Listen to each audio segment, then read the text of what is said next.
All right, today we're going to be working on a roux. You're asking yourselves, what exactly is a roux? A roux is one of the basic fundamental techniques and ingredients in developing a lot of sauces and soups.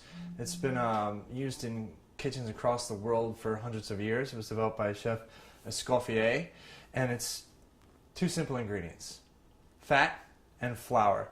Today we're going to use butter, which is the most traditional fat that you would use to develop a roux, and then all-purpose flour. You can also use a little salt and pepper to season the roux as well, and it's as simple as starting with equal part butter and flour. You want to start off by coming over to the stove, have a pot ready to go, throw in your butter.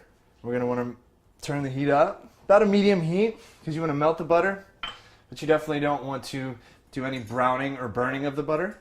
So as you can see, the butter's melting down very nice, not too high a heat, not too low. You're getting a nice quick breakdown of that fat. Okay, then we're going to come over and grab our all-purpose flour, keeping in mind that it's equal parts butter and flour for developing a roux. The butter is almost completely melted down already. Fantastic. The best tool for developing your roux base is a whisk. You want to whisk that butter down. Make sure it's completely melted, because we're going to add this flour and it's going to want to start clumping up. So it's important that you have completely liquefied your fat. And just slowly, while whisking, add in the flour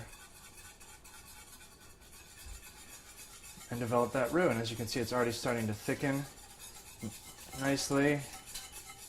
The ratio can vary sometimes depending on the thickness you're trying to achieve in the sauce. There's also different kinds of roux. There's blonde roux, which is just barely cooked because you don't want any color added to your sauce or your soup. Then there's also brown roux, which is used a lot in southern cooking in the Louisiana and the Bayou area, which would be for gumbos. So you'll hear blonde roux most commonly, and then you'll hear brown roux.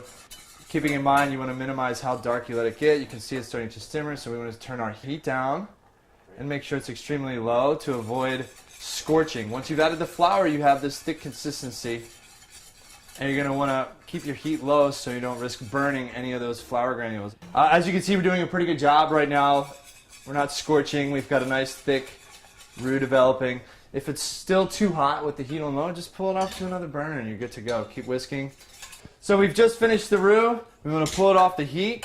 This is the base for such sauces as a bechamel or an espagnole. You could also use it for thickening some soups. Any kind of pureed soup would be fantastic. This could be used for the basis of a bechamel, espagnole sauce, a veloute sauce, the basic mother sauces of all cooking. You can also use it for soups. You can use it for gumbo. This is going to help thicken something that might be a little bit too loose. But that's the basics for making a roux.